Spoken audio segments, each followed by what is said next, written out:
our Almighty God, Creator of heaven and earth, Father and lover of our soul, you sit on your throne of mercy and rule with your love and faithfulness.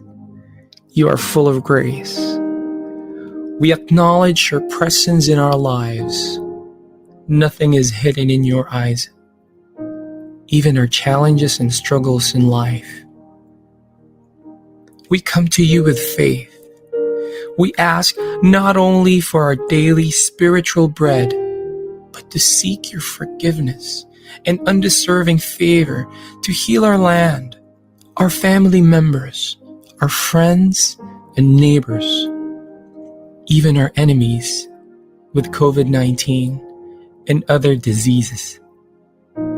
Holy Spirit, help us to deepen our faith and see the opportunity to believe, obey, and worship. As we face this pandemic, you are Lord and God. Encourage us and change our hearts, not to fear, but to be full of hope and find ourselves praying and meditating your word. We believe no works of the enemy prosper to your children. Abba, Father, we believe that your Son Jesus Christ is Lord and Savior. He is the truth and our salvation. Hear our prayers, O Lord, and most of all, not our will, but thy will be done. We pray this in Jesus' name, the name above all names, who was and is to come. Amen. The views and opinions of the producers, hosts, and guests in the show do not directly reflect the official stand and policies of the management, the network, and the company. We are now ready to kick in, only here in Sports Bytes. Want to know what's happening in the world of Philippine sports? Sports Bytes brings you latest news and trends in your favorite sports. Hear your favorite athletes and sports leaders tell their stories on just about anything that matters in sports. So sit back and relax as we bring Sports Bytes, only here in BigMedia Philippines, your home digital media network. Hello and welcome to another episode here on Sports Bytes Philippines in cooperation with BigMedia PH. In this episode, I have with me two distinguished gentlemen, masters of Taekwondo, who I looked up years back. Please welcome first, Sir Master Walter Dean Vargas. Hello, kamusta? Kamusta sa inyong lahat? And Brian, thank you for having us. And I wish everybody in the Philippines a good day. Yun. And also with us, Master June Lopez. Maraming salamat, Brian, for inviting me and Master Vargas. And I just hope everyone's healthy right now. Yun. Sa mga hindi po nakakakilala sa kanila, sila po yung kinakatakutan namin nung panahon namin sa Taekwondo. But don't let the looks throw you off kasi tahimik lang si Master Dean at si Master June nun. Hindi nyo talaga sila nakakausap. Kaya nga, nung nag-training sir tayo, Master Dean tsaka June, yung kahit online, tuwan-tuwa ako. Sabi ko, kahit paano nakasabay ko sila magano. Anyway, Master Dean, siguro kayo na muna. Can you tell our viewers about yourself? Kumbaga, how you started, paano yung Taekwondo journey mo? Yung mga humble beginnings mo. Yeah, so you know what? I think just like most of, the martial artists na nagsimula, it's all about, my fascination with Bruce Lee, di ba? And then, with martial arts in general, tapos my brother's the one who took up Taekwondo first, si Bobby. And then after a year is when I followed him. So, nung nag-black belt siya, doon ako sumali naman. Mm-hmm. And so, you took this up, Sir Master Dean. Saan kayo what college? FEU ba kayo? Hindi. Bali, yung nagsimula ako, I was 12. Oh. 12 years old. So, grade school, elementary. Yeah, I was studying at St. Mary's Academy back then. Pero nung college, I competed for Letran, Colegio de San Juan de Letran. Oh, Sa mga inter-schools. Yes. kasama sila Arnold Barati. Am I right? Si Arnold actually is, so Arnold, nung time na he was competing sa senior division, nasa grade school pa ako noon eh. Oh, At okay. isa yan sa mga ano ko talaga. Isa yan sa mga idol ko si Sir Arnold. However, because of him competing for Letran, I got interested in going to Letran too. Luckily, one of my seniors, si Sir Chet Espino, I was telling him nga about this. Ano siya? Siya yung the one who actually helped me get a scholarship in Letran. So, high school ako noon. Nung nag-high school na ako, tinulungan niya ako, inilakad niya ako dun sa rector namin sa Letran, and then I was given a scholarship. Oh, For okay. high school. Yes. Di ko alam yun sa Master Dean, ha? Yung ano. Yun yung storya. Okay. Kayo si Master June, naalala kita Master June noon sa PhilAm eh. PhilAm kayo, di ba dati? PhilAm, oo. Ako Yeah. naman, I came from parang 3 chapters. I started out training Taekwondo in UP. So it used to be called UP DCMT. That's UP Taekwondo. So actually, my elder brother influenced me. His name is RD. Ako kasi yung second in the siblings, and parang ako yung sidekick. So, I was like at the same age when Master Vargas started, about 12, turning 13. So, at that age, all you want to do is like try a lot of things. So, one of them is like, of course, street games and, like basketball. And then one of them was Taekwondo. And so I tried it out. So, pretty much looking up to my brother. He was a colored belt then at UP Taekwondo. And then I got into it. So I loved it. So yun, dun nag-start actually. And I love the sport kasi parang, this is something different. Parang, parang contact sport. But of course, you get to try parang the contact part of it when you get to yellow belt. So, ayun, UP Taekwondo. And then when I turned blue belt, that's where my coach back then was may he rest in peace, Sir Elmer Pato. He held Claret Taekwondo and PhilAm Taekwondo at the same time. And so I continued, practicing the sport in Claret School and PhilAm as blue belt with him. So yun na, and then it went on. Ang naalala ko kay Sir June, Master Dean, Sir June had these long legs. At pag kalaban kayo, parang knockout parati yung kalaban niyo. Yeah, ang specialty niya is That's how I remember Sir June. Kaya pag tahimik lang Sir June, pero pag kinalaban mo yan, iba siya paglaban na. Okay. So, yung at the point na the two of you are already, kumbaga, nasa Taekwondo, Black Belters Brotherhood. At what point did you, talagang itutuloy ko na hanggang doon? Saan nyo, sir, when did you figure it out na you wanted to take it up to that level? Master Dean. sa akin naman, well, for me, it was all fun, I'm enjoying, I'm having fun sa, sa ginagawa ko. I enjoy competing. Pero actually, more than yung mental, yung physical side ng competition, I enjoy the mental aspect. Yun yung that's what I really enjoyed, the mind games. The para bang, how do you say that? Mental toughness, yung ganun. Doon ako na para bang, I'm sure a lot of, mga kalaban ko or nakaspar ko, had the one that I had the honor of competing against, I'm sure some of them are better than me. Pero yung challenge there is how can I, overcome them mentally. Kung paano ko sila, matatalo mentally. Yung hindi pa nagsisimula yung laban medyo may edge ka na.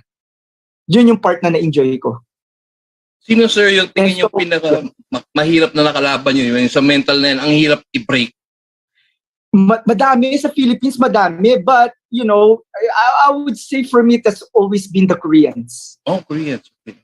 Yeah, lalo na when I started competing internationally. Only because, and this is also something that I am, you know, I learned now, is that kasi nung time na yon, they're the one who's dictating yung style, yung, of course, the rules originated from them, and they're the one who, you know, who makes the rules and change it, ganyan. So they're always a step ahead.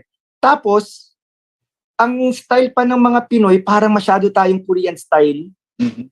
You know, we pattern the way we fight, katulad sa kanila. And then, you know, of course, us going there to train also, you know, didn't help our cause in, you know, in a way na, syempre, ginaya lang natin yung style nila. They created it. They can solve it. Something like that. And so when we go there, when we compete, you know, against them, when we train against them, we get their skills. But somehow I feel parang I'm always a step behind. You know, parang solve nila yung style. Kasi nga, style ko, style nila. Something like that. But, so that's yung parang pinaka-challenging sa akin. And then eventually, parang naging pinakamahirap na sa akin eh. And not to be, you know, what do you call this? Parang cliche. Pero yung sarili ko na. Especially when I tore my ACL. Yun yung naging ano na sa akin. Because, you know, 94, you know, I feel like I was speaking back then. I tore my ACL. And as good as the doctor who, you know, Dr. Canlas, who, you know, who operated my knee, parang feeling ko it was never the same. And so I will win my first 2-3 matches.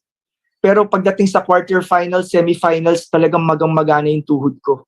And it's really frustrating too. So it's also like, you know, as much as I wanna give everything, wala na. Parang, you know, I'm only just operating with one leg. So yun. Yung pa man din yung strength natin sa, di ba, sa taekwondo yung legs natin. Yes, yung pa, di ba? Tapos na ano pa. So, yun. Kayo, Sir Jun, kailan nyo, although nung nakita ko kayo, alam ko naman, seryoso na kayo, pero yung talagang inano nyo na. Well, kasi nga, yun, I started competing when I was in juniors eh. So, blue belt, as colored belts, I remember we kept attending like dual meets with, you know, with other taekwondo chapters in schools. And then, of course, when there's like that national championships, yung juniors division, inter-school national championships, we joined them. So, you know, I mean, modesty aside, we were like, you know, Claret School and Phil, we were like back-to-back champions. The thing is, hindi lang pala dun yun natatapos. You know, you know, at that time, I didn't really understand, like, you know, yung kailangan mong ma-achieve to really get there. Because I think that time when, you know, I became like a black belt, I looked up to like all the really great taekwondo athletes, Philippine taekwondo athletes, like, you know, the likes of like Arnold Baradi, Sir Jadosar, and of course the Vargas brothers. When I became black belt, and then especially when I joined the TBB, I think that time, hindi ko pa naiintindihan masyado yung national team selection with that, you know, under that competition. It's Carlos Palanca Jr. Carlos Palanca. Yes, competition, no? And so our chief instructor, Mr. Sun Chon Hong, right, you know, chief instructor, Philippine Taekwondo Association, pretty much handpicked those potential athletes. And so I was one of them. So I was sent to Korea to, like, you know, to do that 2-week training, which was really hell. And, you know, all you did was like really compete day after day after day. And it made you like really a tough player back then, especially when you get back to Manila. So yun yung level pala na, you know, I think you need to like really put yourself in the picture for you to be on top amongst the the top players in the country, for you to be able to make it in the international stage. Marami pa pala kayo na Sir Jun na. Yung ano eh. Pero let me just ask you, before we put an end to the first segment, mga sirs, tatanong ko lang, locally, who were the toughest opponents you faced in the nationals, whether it internationals or the interschool? Sino yung pinaka-matindi na harap nyo? Master Dean? Actually, madaming So, sa early stages ng, when Makati Main Gym was competing, because I was competing under Makati Main Gym, ang mga malalakas naming kalaban was yan, PhilAm, sina June, PMA, De La Salle. Yan ang mga parang you will always see, parang kami yung would go up sa finals eh. Yeah. Quarterfinals, semifinals, finals eh. PhilAm, PMA, De La Salle, Makati Main Gym. Tapos may time noon na I would say na ang nakakalaban na namin ng malakas is Las Piñas team. Kasi ang dami rin national team sa kanila. Sina Roberto Cruz, Alvin Taraya, Elmer Gregorio, malalakas din yan. So sila yung mga nakakalaban namin sa finals. Si Ricky Santiago, they all compete for Las Piñas team nung time na yon. And then team competition yan, Brian, Yeah. Team. Well, that's team competition sa national championship. Pero kung naman, you're right, June. Pero you know what? For me, I think yung mga nakalaban ko na malakas nung time ko for my weight division was Igor. So who is actually the PTA director? Am I correct, June? Yes. Yes, National Director ng Philippine Taekwondo Association ngayon si Master Igor Melia. So he's really tough. He's really, mentally tough then, and then he's really good, He doesn't care who you are. He'll just give his best, effort against you.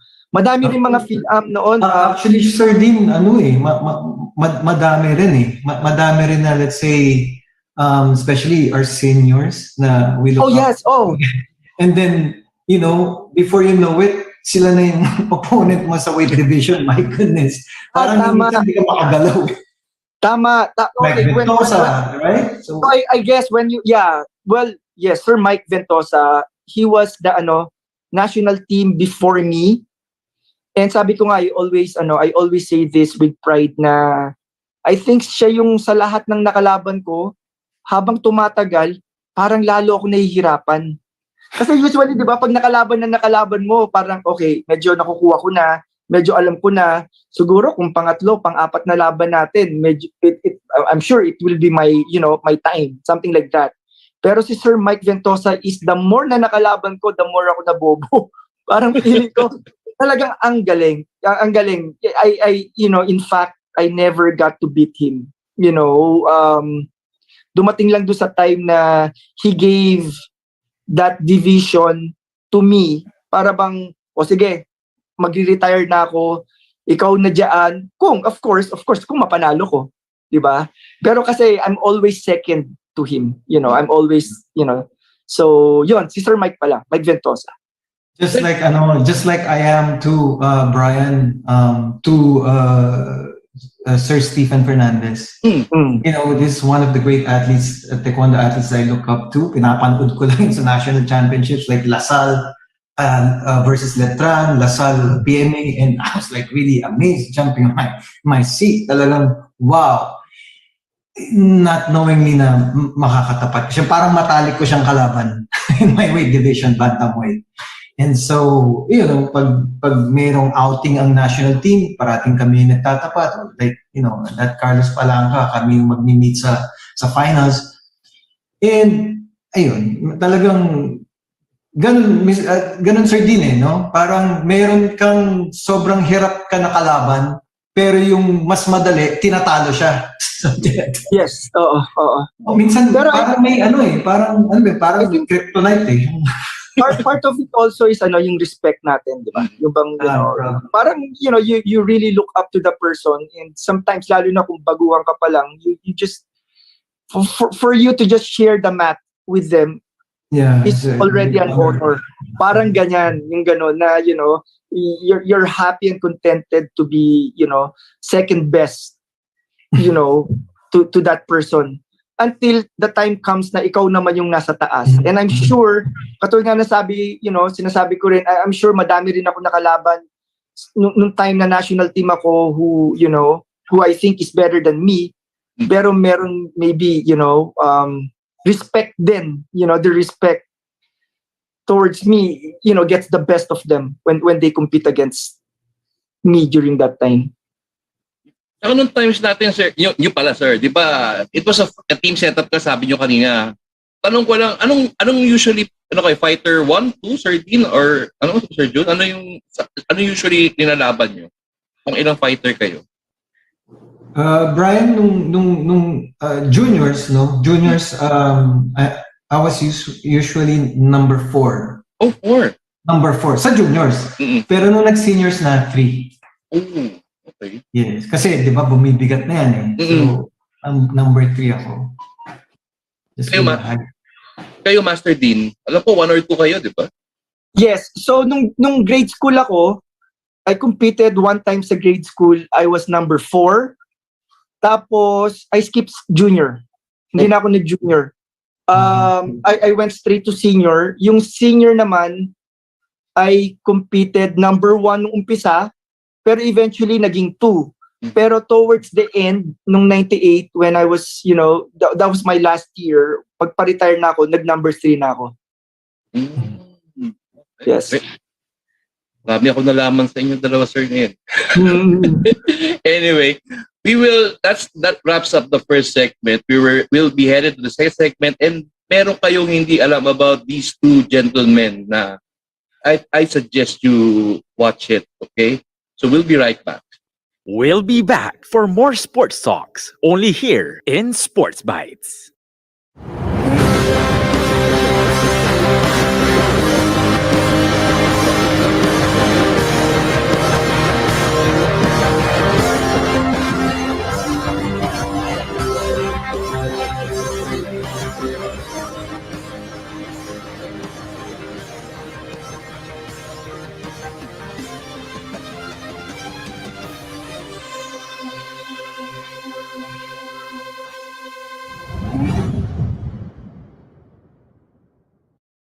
Here now is the program for the millennials that will showcase young professionals' worth, aspirations, and successes in doing what they believe is right, progressive, and inclusive. Join them as they discover the path to self and societal fulfillment while making a difference. Hosted by empowered and cool millennial Erica Mizon, together with her fellow millennials, they will be making a difference. Only here on V81 Radio, Manila.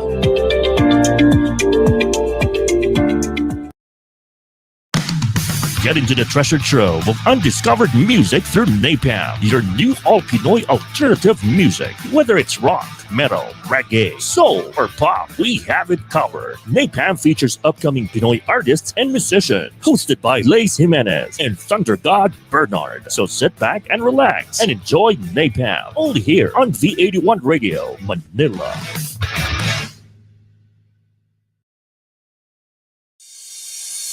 It's a tough business out there. So many uncertainties, operational difficulties, deadlines. We provide the solutions and services that your company needs at the best price, guaranteed, with our global principles.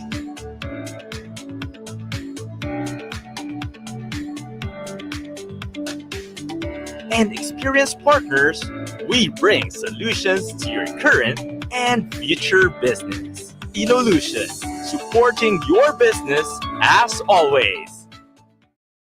We are now ready to kick in, only here in Sports Bytes. Okay, welcome back to the second segment. I still have my two masters, Master Dean and Master June. incidentally, I did not say it at the start of the program that these two gentlemen have links to one of our popular gins in the Philippines right now, Miss Pauline Lopez. Actually, Sir June is the dad of Miss Pauline Lopez. Yan. Yan po yung dahilan kung yan po nagsimula. Tapos si Master Dean po ang coach ni Pauline. Parang second dad naman. Yung parang second dad. So if there are people who know much about Pauline, sila pong ano. That's why I wanted them to guest them here. Unahin ko na kay Sir June. Sir June, ito si Pauline. When did it start? Kumbaga, yung transition niya, did she see it in you? Or was it on her own? Alam mo, just like the thing that she's been saying, online, sa social media, that, she's like really a boyish, stubborn little girl back then. She was just 9. Ano talaga, on her own yung persistence niya. I wasn't there to push her because, I got 3 kids, no? 2 girls, my youngest is a boy. So parang back then I was like really overprotective. I had an accident when I was competing. So that, major accident parang made a mark na, I didn't want this thing to happen to my kids. I didn't want, them to get hurt, especially in this contact sport. So, ganito yan, Brian, a little history. I've been residing here in the States for 20 years.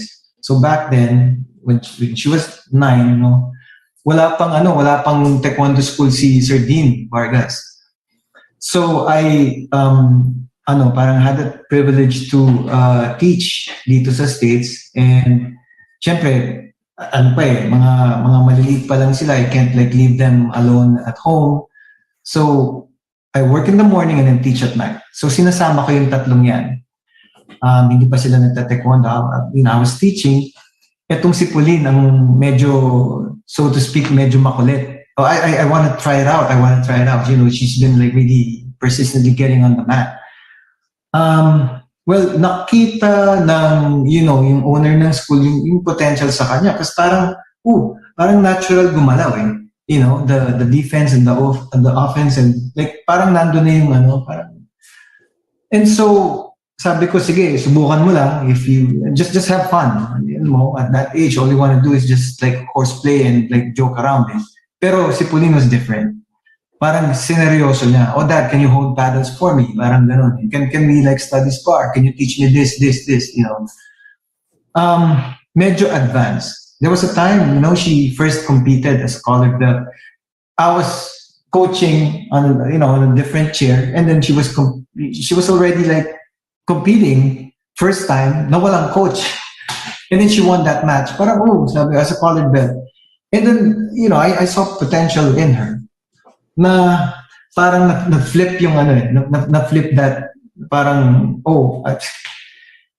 this is a competitive and contact sport. There's really no way na hindi sila masaktan, and you just have to like really teach them the parang basic of protecting themselves, and plus of course parang sige na. I'm all for it. I'm here to support you 100%. Why? Because parang nandun na rin of course yung martial arts side of this competitive sport. Yung alam mo, yung tenets, yung values that you get from Taekwondo. So doon nag-start yung support ko. And then when I gave that support, it's parang 100% naman. This all started, she was just 9. 9, yes. Yes. So with her elder sister and the youngest brother. Okay. So paano yung naging transition na siya kay Master Dean? Ayun, when I was teaching, parang lang alam mo Brian, hindi nga ako nakapagturo ng taekwondo sa Manila. Mm-hmm. So dito lang ako nag-start talaga. So, I brought the traditional style here in the States of teaching. And then ayun, wala pang school back then si Master Vargas. And then nakapag-usap kami na, I'm opening a school, ganon. And so, parang, Sir Dean, kayo nga mag-ano. Master Dean, sige nga, kwento nyo nga, Master Dean. By chance, di ba? I think we, one time we both judge in a bell test. Kasi dito, ganun ata yung uso eh. Ganito yung uso dito sa States that, you get invited to judge sa bell test. And then, from there nakapag-usap kami. It's actually one of our, Taekwondo Black Belt Brotherhood brother and national teammate, si Ulysses Marcelino at si Irene Marcelino. They opened up a school here first before we opened up Quest Taekwondo, and then we were invited to judge. And then from there, nakapag-usap kami ni June na, plano ko na magbukas ng school, and I know, of course, how good June is, especially during our time, and I think it will be an asset for the school to have him share his knowledge and experience to the, to the new generation, to the kids. So from there, constant na yung communication namin. Andito na ako sa stage na to, this and that, until it finally happened. And, when I opened up the school, he committed, he gave me his commitment, and, he taught alongside with me. Side by side, we were, we were teaching sa Quest Taekwondo. And then, from there, of course, yes. And then, of course, my kids were scholars, like yung tatlong sa Quest Taekwondo, and they're like pioneers because they opened the doors. Well, I mean, together with the, with the instructors or coaches, like opening the doors of that great fighting school. Now, of course, yung belief I had that like really belief with Master Vargas, as a coach and mentor to my daughter. Kasi of course, knowledge niya with Taekwondo parang is like really out of this world, and of course, being an Olympian, it's really exceptional. So, doon na nag-start. And then, Sir Dean, di ba, parang iba yung training. We used to train like almost 6 days a week and year-round. I think sa Manila before, when there's only like national championships or like Carlos Palanca is when you train hard, and then after that, gimmick. Just like any parang teenagers and stuff like that. Pero dito year round, even other sports are seasonal like baseball and soccer and stuff. But in Taekwondo, you after the regular classes, you stay. You work out, you train for Kerugi, like sparring. So, yeah. Sige, Sir Dean. Go ahead. No, I'm just saying, naalala ko yung sabi ni June na, yun nga, nung nagpunta siya dito at nagturo siya, very raw siya in terms of, experience in teaching. And just like him, hindi rin ako nagturo sa, sa Pilipinas eh. I never had a gym or a chapter under my belt. Towards the end of my competition career, nag-assist lang ako sa IS, sa international school. Pero I never had a taekwondo gym of my own. So, raw din ako. So, bali ang ginawa namin ni June, ang dinala namin dito na kultura ng training, yung alam namin. Di ba? Yung training namin sa Pilipinas, yung training sa Korea. So, talagang hardcore kami. Talagang masyado kaming stricto sa mga syempre iba yung kultura dito, mga puti yan, so yung mga things that we get away doing in the Philippines, hindi minsan pumapasa dito. Pero looking back, naisip nga namin looking back, parang buta na nagawa namin kasi admittedly now I'm different, much different to how I was, coaching 10 years ago. Or 15 years ago, pero before talagang and we were training with them, syempre, bata, we were 15 years younger back then, so sumasabi kami sa mga bata and we're really, really hard on them, parang ganon. So, thank goodness, the parents, just like June, bought into the program and they, trusted us, that, we're doing this out of, our love for their kids to perform better, the passion, that we want to ibigay sa mga bata. Ako yung laging medyo bad cup, Brian. Masyado rin yung passion ko when I coach, when I sit. Kulang na lang, ibato ko yung silya pag, I'm just like... Passion, talagang passionate. Pero mga sir, ito, well, sinabi niyo na kanina, both of you didn't get the chance to teach here in the Philippines.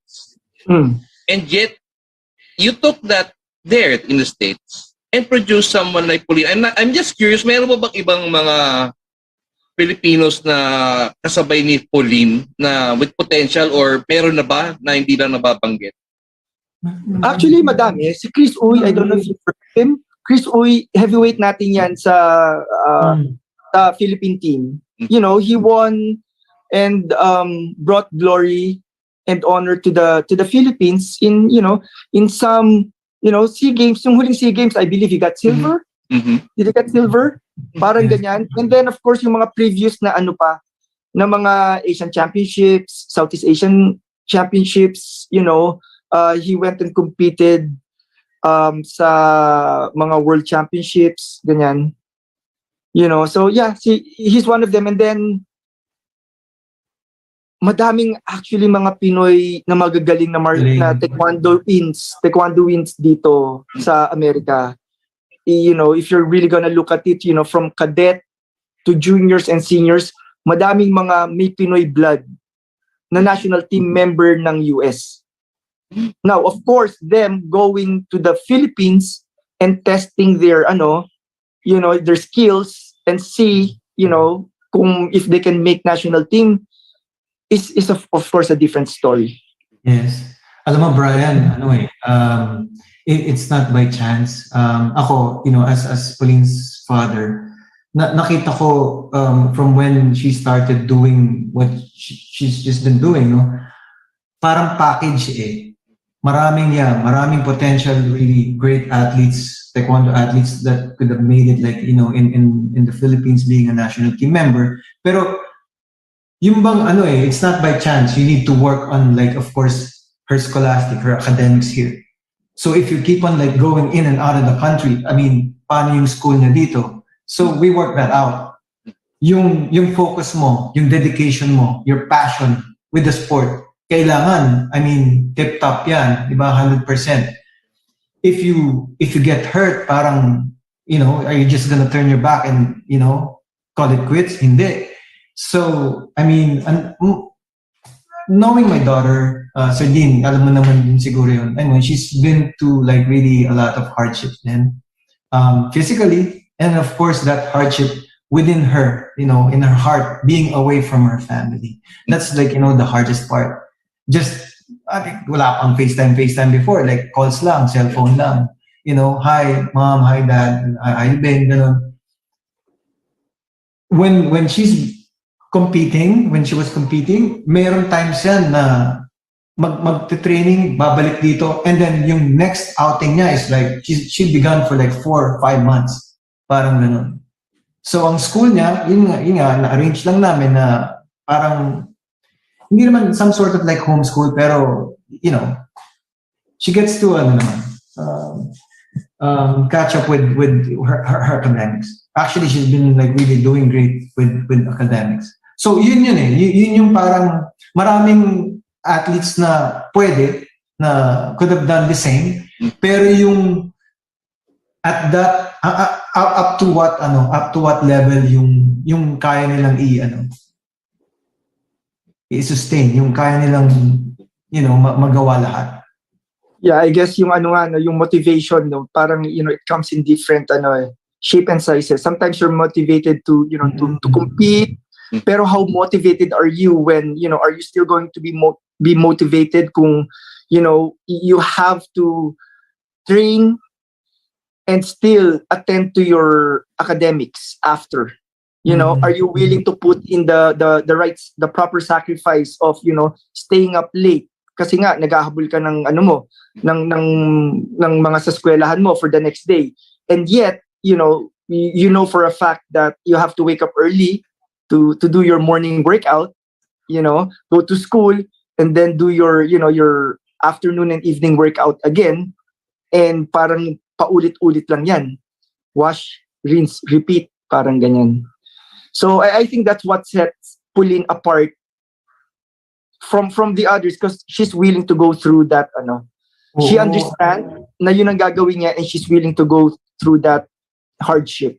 Alam mo, Brian, the first time we had a chance to visit her, well, she was already in college, no? Nasa dorm siya ng Ateneo, and then grabe, pinakita niya sa amin yung daily routine niya from commuting from Quezon City to Rizal Memorial. My gosh, parang gusto ko na siya ibalik dito. Pero like I said, yung what sets her apart was like, that motivation. She graduated like top of class in middle school with honors in high school, and then twice Dean's List, sa Ateneo during the time she was she's been in the national team. It's really tough. Kung let's say pag nag-quarter sila, sardine, kung saan natutulog para silang sardinas sa isang naka-quarter sila sa Rizal Memorial. I mean, yun eh. And then of course, kids here got the luxury of like, we're just gonna train, and then nandito sa States parang yun yung dinaanan ni Pauline that she could never really forget for the rest of her life. Alam nyo, I don't think people know that yung mga pinagdadaan, kasi when they see them, compete na lang sila, or minsan lang sa commercials, but they don't really see the hardships of an athlete, especially in Taekwondo, what they have to undergo. Makikita lang ng tao yung ilang minutes na lumalaban eh. Ayan, si Sir Dean. Pero yung buhay niya, talagang ilang training sa Korea, I had like injuries myself. Makikita lang ng tao yung minutes na, you fight. Yeah. Pero when you were training, ano yung nakita niyo initial yung nag-start na si Pauline magseryoso? What were the things that you saw that needed improvement or address? Master Dean. I'm sorry, can you repeat your question? Yung ano nyo, nakita nyo mga parang kailangan pang improve din Pauline, Master Dean, yung mga nung uno mo siyang hinan, kumbaga into what she is right now. Well, you know what, for me, I think naman in terms of skills, madali turuan si Pauline, madaling turuan.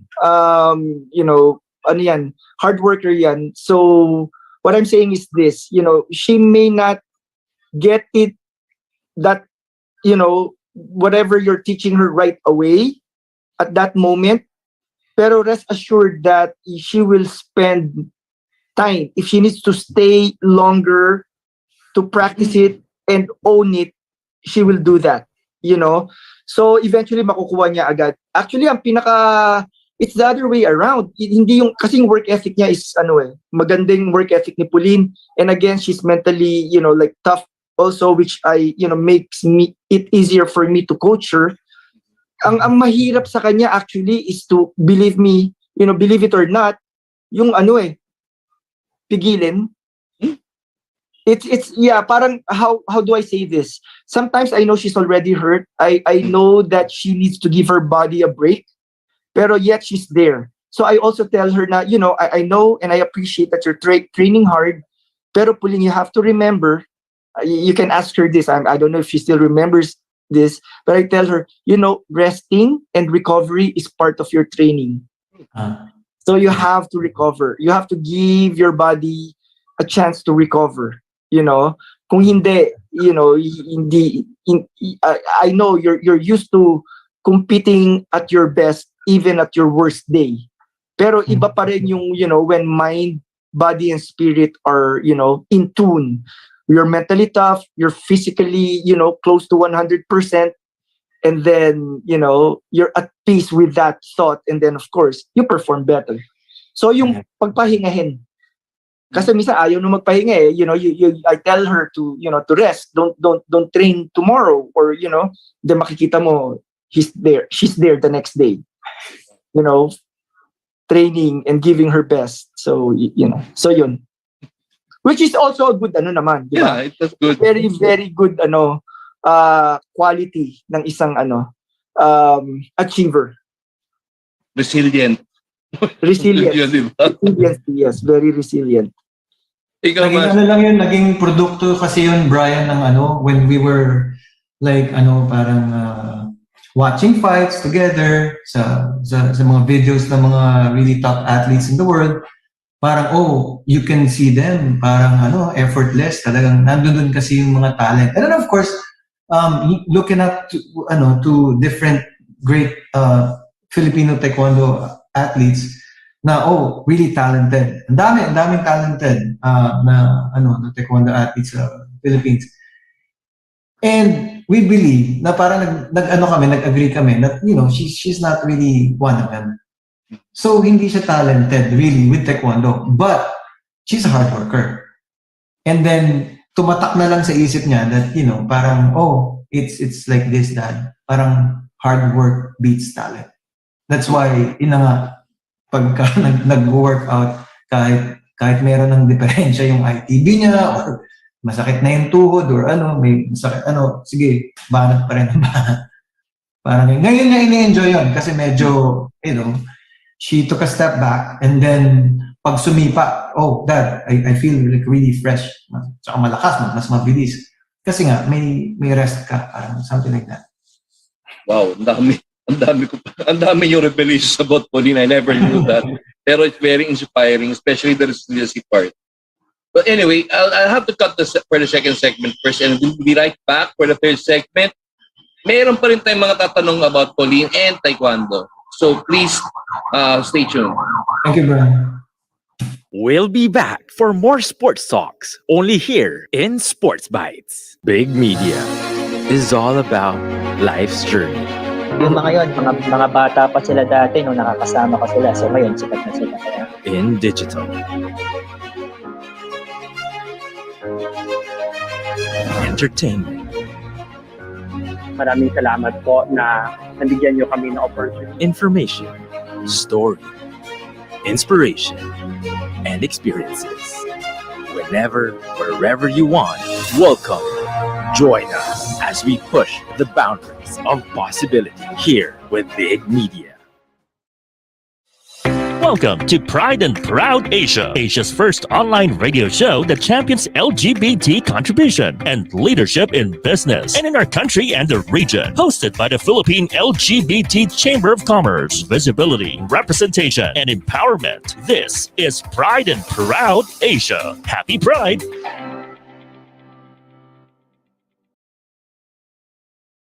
Evolving your communities to be the linking, bigger, and preferred group, growing and scaling, becoming bigger and better. Let us build out these business milestones for your company as we lead you to amplify and reach out and engage here at Talk Shop Asia Power Network Season 3, hosted by direct selling sensei Jojo Barakias and ASEAN EduTech leader Dr. Alex Reyes, co-hosted by Organizational Development Network champion Maricar Sandalo, and we have digital culture and lifestyle coach Joshua Ravales, with the founding anchor, business and transformation mentor Rolly Pagaspas. So now, take your journey, lead the pack, and unleash your power while we do the rest of the work for the CEOs, communities, and sustainability of Talk Shop Asia Power Network, now on its Season 3. Malayo ang tingin. Malayo ba ang tingin mo sa hinihintay mong tricycle? Uwing-uwi ka na ba? Kaya pa ng legs mo. Tricycle hailing app Para Hero is here to serve you. Through the Para Hero mobile app, you can easily book your tricycle ride within your community all day, every day. So whether you're at home, your favorite place, or gusto mo na talagang umuwi, ora mismo, Para Hero app is here for you. Just download Para Hero mobile app in Google Play. Register, it's that easy, and you're ready to book. Para Hero is initially available in BF Homes Parañaque and Las Piñas area. But soon, sa community mo din, malapit na po, Para Hero, para sa pasahero.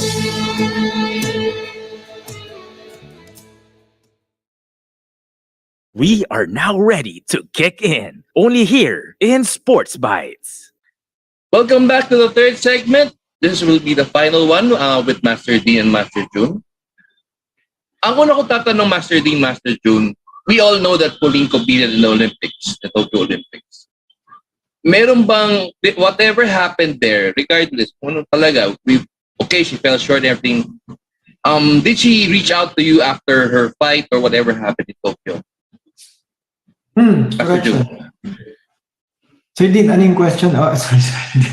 yung sa Tokyo Olympics, Master June, yung did Pauline immediately reach out to you nung after what happened sa competition niya? You're talking about the qualification. Yeah. For which we all know she didn't make it, right? Yeah. Yes, pala, yes. Sorry, my fault. Sa qualification pala.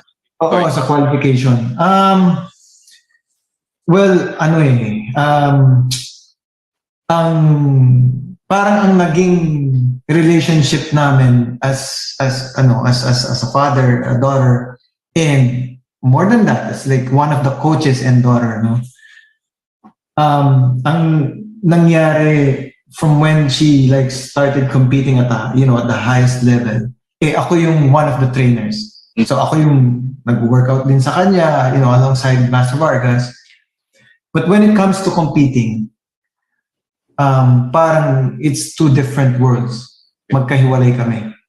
So it's either, parang hindi kami nag-uusap or just hindi kami nagkikita. Which in fact, hindi ko nakikita most of his seasoned fights.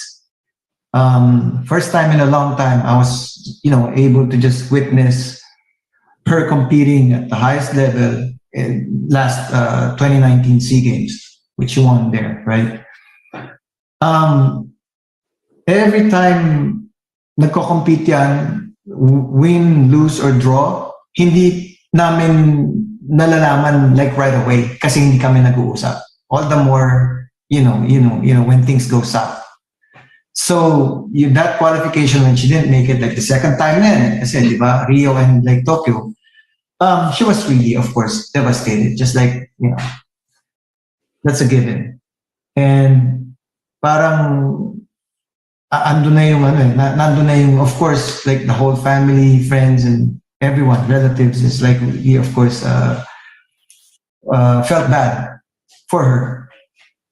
But then, she has to, knowing her, she's really a fighter. She could, turn things around with some other things, especially, with the things that keeps her busy, especially now.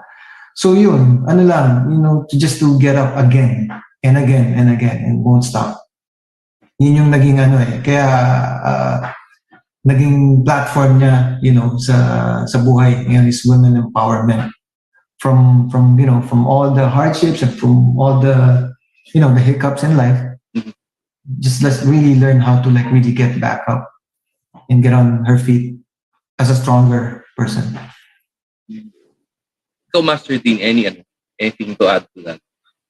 Well, yung sa akin naman, I of course, us being athletes too, or former athletes, alam namin yung pinagdadaanan ng mga ng mga athletes who somehow feel parang fall short, of what they want to achieve. So that being said, when she did not qualify, then of course you have to give her space, give her space unless she comes and reach out to you. Now, yung naman is preparation niya for that, for the qualifiers, for the Asian qualifying ng Olympics sa Taekwondo. That's when she was communicating with me. She would message me, FaceTime me, ask for some pointers, give her some pointers, and then, of course, I would encourage her and tell her to just, give your best, listen to your coaches, and that's it. She's been communicating, but of course, after that, then you have to give her space. Pero if she's not competing in the SEA Games, is she busy with something else po ngayon, Sir Tu? Is Pauline busy with something? Oo, ano lang, trying to like really catch up with school. Oh, school. And, yeah. And then, I mean, in time naman, something like really horrible happened with the family. yung ano kasi, yung my in-laws like passed away Oh. just five days apart. And, Pauline's really very, very close to her lolo and lola because she's been like stayed with them for the longest time that she's back in Manila like training and competing. So she was like really, of course, devastated with the loss, and just in time na she took a step back from competing and then missing the SEA Games. Pero in terms of future tournaments, Master Dean, Master June, where do you see anong pwedeng baka bumalik to si Pauline? Kasi I'm sure marami pa naka-line up yan, lalo nang everything's getting back to normal. Medyo na yung mga competitions are back. Anong tingin yung baka i-target ni Pauline? A few months back, nung andito pa siya, bago siya umuwi, we had dinner, kaming tatlo. And, may mga plano siya. I don't know if, I am in the position to say kung ano yung plano niya. Maybe I'll leave it to June. Baka. Ako din, Mr. Vargas, sometimes I get like really clueless with her na. She's of age and parang tingin ko parang kasi sa kanya baby pa din, pero this is one part. Let me share it with you. Kasi one of the coaches, and then like as a father too, parang na-combine yun, na mold ko si Pauline to like really become like a strong taekwondo athlete. Now, one of the hardest part was actually kaya nabanggit ko na medyo clueless ako kasi nga ito na yung part na there was, I think it was 3 years ago that she begged me to just can I have time that can we sit down and talk. So yeah, she actually begged me to to step back, being like really as a coach, and she just really parang asked me to be there, to support her as a father. Parang yun lang.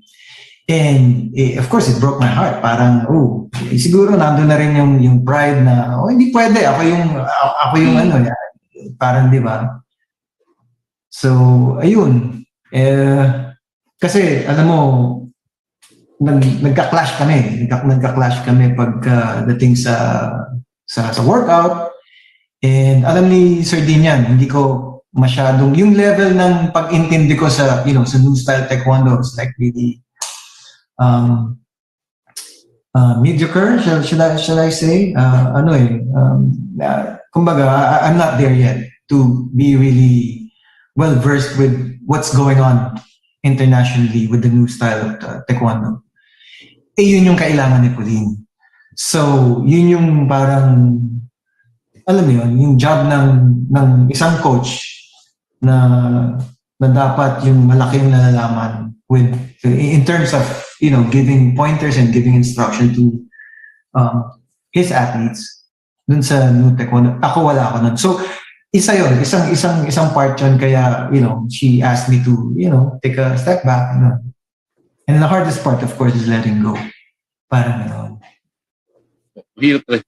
Mahirap nga yun, Sir Jude, for any time. Kasi nandun yung nandun yung pride na din and everything. Di ba? Yun nga. Pero ito pala, tanongin ko sa inyo ang mastership. Kasi nung time natin, di uso social media. Ito nga, di uso ginagawa natin nung time natin. Wala lahat. Tingin niyo may factor ito social media because I've been seeing yan sila Pauline, mga athletes ngayon, kumbaga very active with social media. Do you think this is played a part mentally? Master Dean, kayo na sinasabi niyo mentally kailangan prepared. Has social media become part of that process? Well, alam mo, to be honest, medyo rin eh. bago rin sa atin tong bago rin sa akin tong social media na to, and I don't know kung paano mo magagamit to, itong social media, other than what?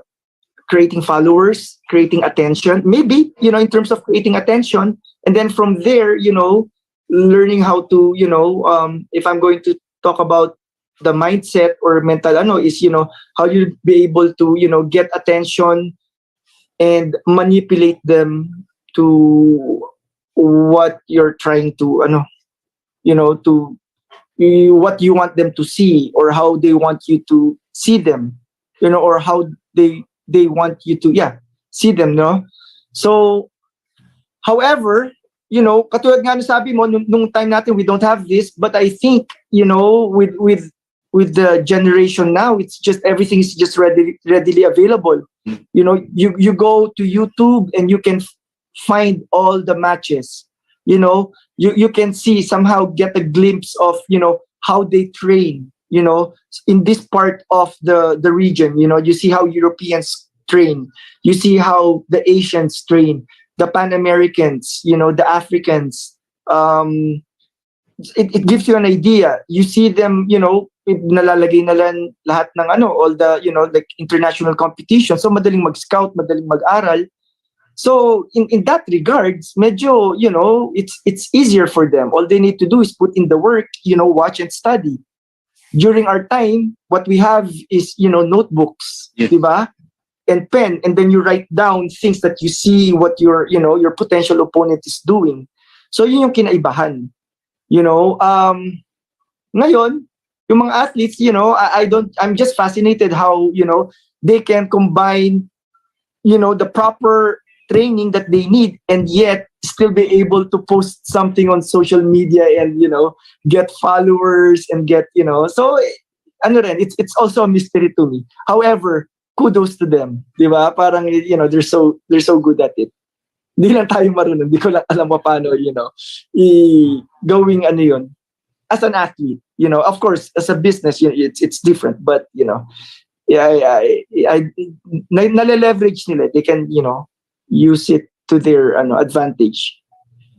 So, yeah. Master June, we all know naman that Pauline is one of the heartthrobs here in the Philippines right now. Maraming followers in social media. Does that in a way bother you, or hindi mo lang pinapansin as a dad? Isa yan sa mag-aaway na naman kami. Hindi, para sa akin, parang ayos lang, heartthrob din naman yung tatay niya, madami rin followers. little deviation parang doon sa daming hindi ko minsan hindi mo mapigil, no? During our time, Sir Dean, parang what you have is that faith, on your coach. Kung ano lang yung ituro ng coach, yun yung best. Kasi talagang yun yung paghihirapan mo eh. Yun lang. Walang, tsaka parang if you get to like watch videos before, mga VHS and parang ka na eh. Parang step ahead ka na eh. Ngayon, lahat, you'd be bombarded with so much materials in media and social media. Yun nga pala, speaking of fights, has Pauline seen your past fights? Kung nakita niya ba kayo lumaban in action before? During my time, hindi masyadong document yung Kasi mga unlimited yung coverage sa kila Sir Dean, yan. May mga videos sila talaga eh. Siguro, mga ilan, pero... Or does she ask you about your fight before, yung mga laban nyo? That may tinatanong ba siya sa inyo? How was it? What did you do in such situations like that? Tinatanong ba niya kayo? At a point, yes. But when the game evolved into something, modern and newer, it would be up to the point na, yung mga referees, I used to fight with, against him, ganyan, parang, yun na lang. Pero how it happened, hindi na. Kasi nga, old school, iba na yung game na yun eh. So even if I ano mo sa kanya lahat, yung how it went on, hindi niya masyado maintindihan.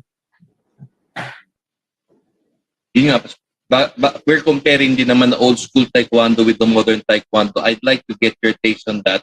Master Dean, anong matake dito sa ano? Kasi dati talaga, ano tayo, di ba? Parang physical talaga tayo nun. But now it's more of, it's transition into a sport. You're just aiming for the point. Dati Very hindi. dynamic, very dynamic. Wala, ano yun? Dati we were going for the knockout. It's a show. You know, you impress the corner referees, you know? Yeah. I think it's ano naman, in fairness to the new, competitors. Yeah. It's that's the evolution of taekwondo. In order for taekwondo to stay on top of the, of the combat sport, in order for taekwondo to stay relevant and be in the Olympics, we have to evolve. So what comes with that is, of course, yung pagbago ng mga rules, and of course with the electronic chest protector and the electronic helmet, it comes with ways for the coaches to see how we can work around that, so medyo nabago. But that being said, I think what remains the same is yung sabi ko nga, yung mindset, yung mental approach, yung preparation, it's all the same. It's all the same. So it may just be a little different during a time because the rules calls for it, It calls for us to be like this, trembling shock. Kumbaga, you have to kick hard, make the chest protector sound, the armor sound, in order for it to translate into a point. You have to convince the referees. Ngayon, you don't really have to convince the corner judges. The only thing that you can do to convince them is with your punch, right? Other than that, everything is being registered sa chest protector mo at saka sa helmet mo. So mag-iiba yung laro. Pero the approach is still the same. You have to be like this. You have to be like that. You have to be willing to go through all this, all these challenges. You still have to want it more than the person across you. You still should be willing to put in the the proper work, the sacrifice, in order for you to, you have to train super hard to make it look easy when you're fighting. And whether, and when you're hurt, paano mo papakita na it doesn't bother you, that you're not hurt at all. And then we'll just deal with it later. Paano kung, mentally, or, you're somehow you're not quite there, you're not in sync, pero how can you put on a front where hindi mababasa ng kalaban mo yon? Mga ganon, what are the things that you can say or do, or how you're going to act before you step on the mat that will, do something mentally to your opponent, ganyan, or their coach. Meron pa nga, Brian, yung isa sa, nag-argue kami, nagka-clash kami ni Pauline. Because, I wanted her to really be very dynamic and like really quick. So, nandyan yung pinapagawa ko sa kanya, ikutan mo, or like, ayaw niyang gawin because, Master Vargas, no, it's not like, within his instruction and stuff like that. Ito na lang yung nagpa-shot sa akin actually. Like, at the end of the day, Dad, do you want me to win? Parang ganun eh. Diba? Parang ganun. Well, then stop and shut up. Parang ganun. So, okay. Ganun lang yan eh. I mean, yung mga coaches, of course, na hindi rin masyado nakakaintindi. I mean, do you want your athletes to win? At the end of the day, if you wanna make it, ano ka rin eh. It's like, bandwagon. Like that's the style now. Hindi lang yung there's like, of course, a lot of reasons behind why you do what they do.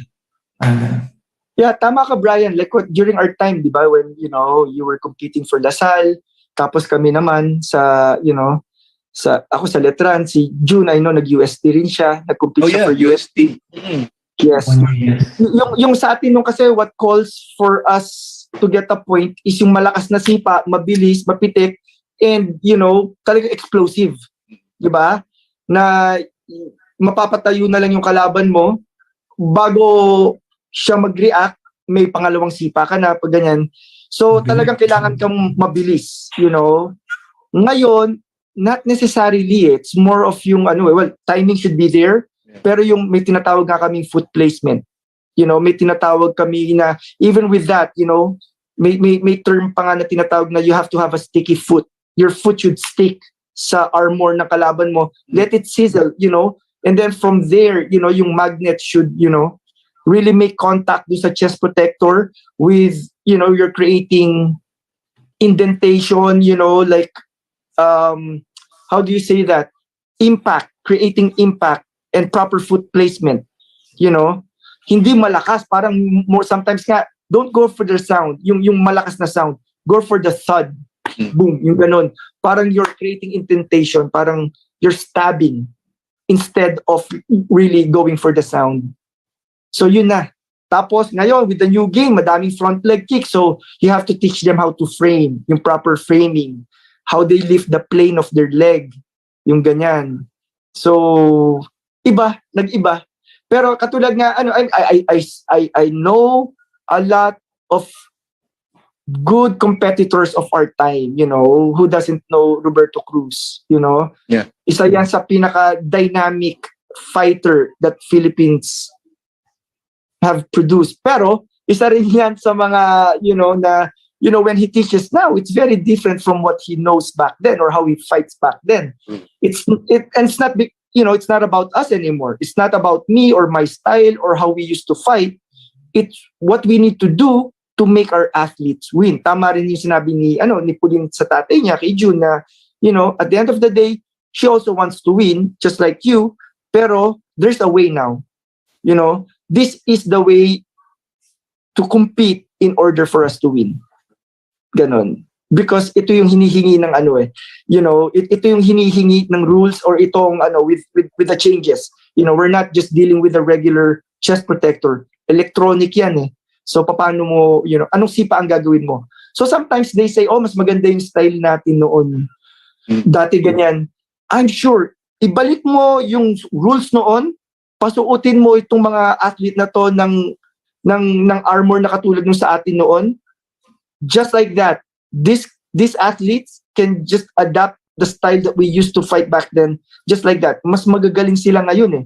In terms of, you know, I mean, everything has advanced. Yeah. Skills, know-how, kahit sa diet nga eh. You know, with you know, even with their training, it's very scientific now compared to our time. Dati nga, like what you said, very Spartan way of training tayo, di ba? Parang dati talaga, patigasan, you know, pukpukin mo yung alulod mo ng bote para mag-knock lang yung mo.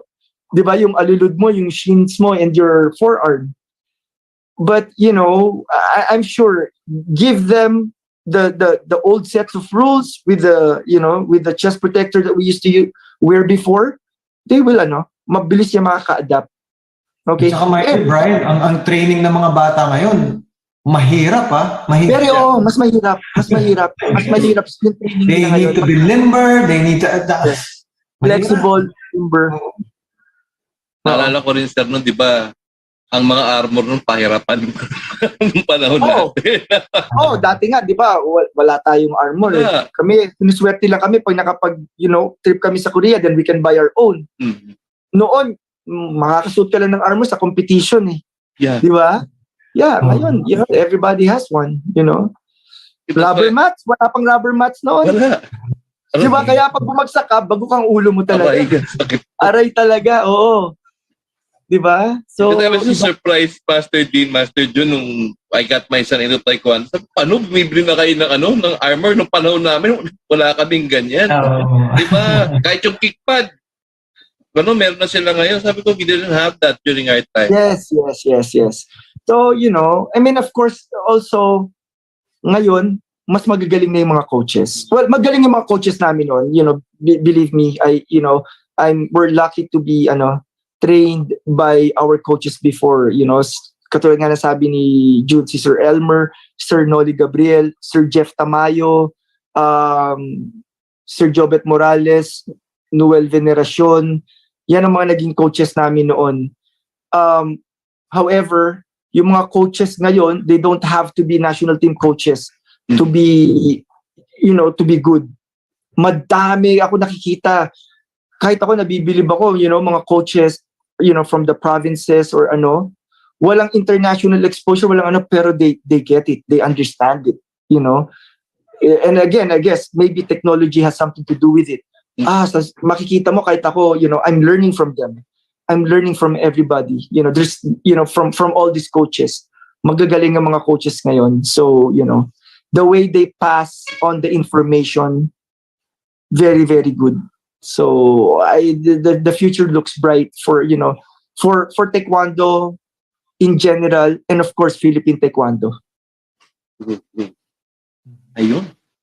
Grabe, information overload ako sa inyo, mga sir.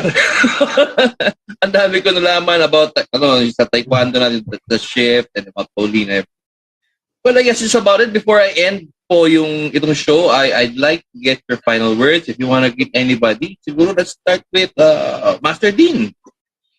Yes, so again, maraming salamat for giving us the opportunity, sa mga viewers mo, sa mga, is it viewers or listeners, right? Both I guess. Maraming salamat for, giving us the opportunity to be guested by you and your show. And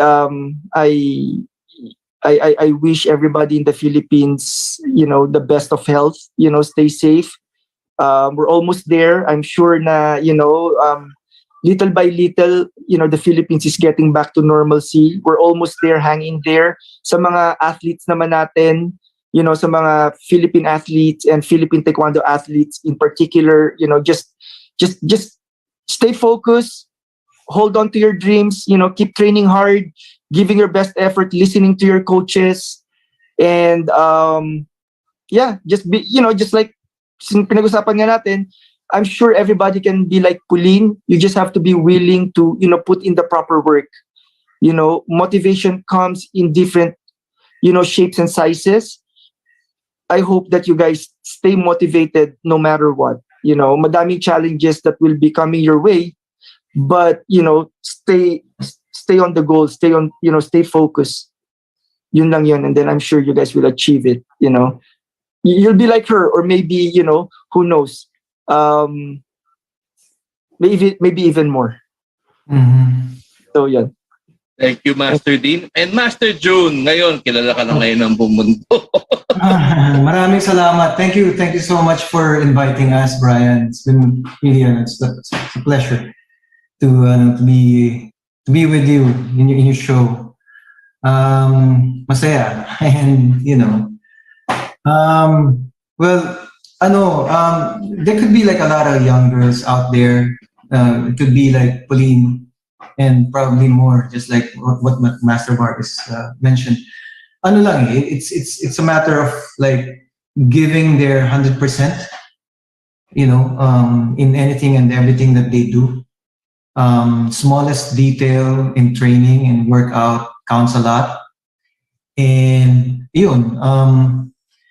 they have to really be up there, yung focus nila, and they should know how to deny themselves and like really give their 100% every time they train. They should have that love and passion. Now, for them to make it to, they should learn how to, I'm talking about like, aspirants and, potential Taekwondo athletes. Of course, humility is paramount. It's really number one. Learn how to, of course, look back and thank those people that helped them, to put where they are. They need to be humble and parang conservatively train hard. Like, of course, think that there are other athletes probably in the same division as they are, who's actually working out, training hard 3 times as much as they do. So, parang nandun yung paghahanda mo in mind, body, and spirit. And then lastly, for those people that, for those athletes that make it, that made it actually, I think it's your job to pass on the torch. It's your job to help out others, especially yung mga kababayan mo, and those people that don't really have parang enough resources. I'm talking about those people in the remote areas that wanted to really make it in a larger stage. Na may mga potential naman. So I think it's their job to help out and reach out to those people. Yun lang, and isa yun sa in-impart ko sa anak ko, sa mga anak ko, and especially with Pauline, to make her to parang define her character and make her like a stronger person and a better person. Maraming salamat, Brian. Thank you, Sir Dean. Thank you, Master Dean, Master Jun. Very enlightening, and a lot of lessons there can be picked up from this episode, actually. Not just for Taekwondo. I mean, life lessons na rin natin. Life skills, Taekwondo. Diba? But anyway, thank you mga masters, and I hope na makasama ko kayo ulit sa online workout. Kaya lang problema ko talaga, I really have a busy schedule right now. Yun ang masakit eh. Nung pag normal wala, balik ka ng office, kaya di pa ng time. Brian, yung bagong baby ba is like your apo or anak mo or ano? Apo ko po yun. Apo ko yun, sir. Actually, nasa baba, hinihintay ako. Wow.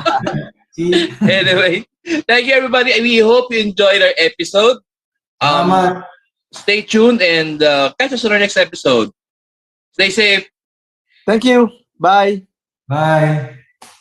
Always tune in to Sports Bytes, the show where the athletes and sports leaders reveal the stories you wanted to know.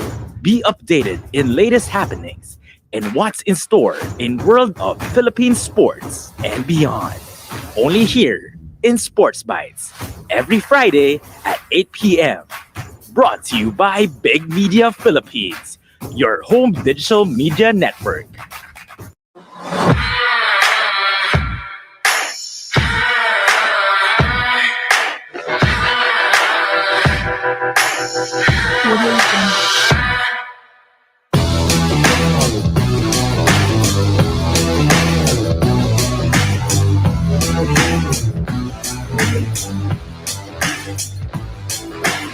Audio Jungle.